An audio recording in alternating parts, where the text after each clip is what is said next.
I recently published my research in a top peer-reviewed journal called Socius. And this article basically looks at what firms do with their human capital. In this case, looking at the case of women workers.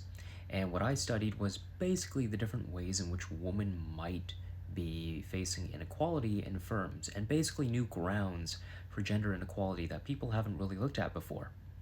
So the starting point for my research was to extend what we do know about gender inequality and how it happens in firms. So here's what we do know, and this is the most common table, most common statistic that's really used. This is median weekly earnings by men and women across different occupations. So here, for instance, in architecture and engineering occupations, we see that women make a median of $1,635 per week compared to $1,864 for men in the same occupation.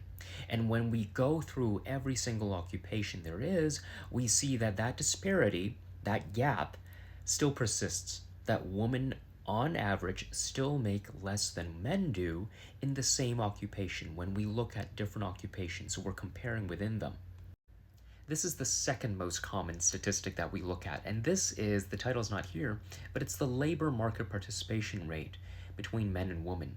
So basically, in a society, what proportion of men are actually working in paid employment, and what proportion of women are working in paid employment?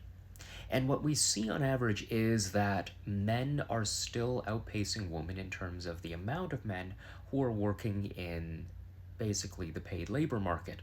It's fairly representative of what we can expect in an advanced capitalist economy worldwide, where women are still trailing men by almost 10 or 20% consistently.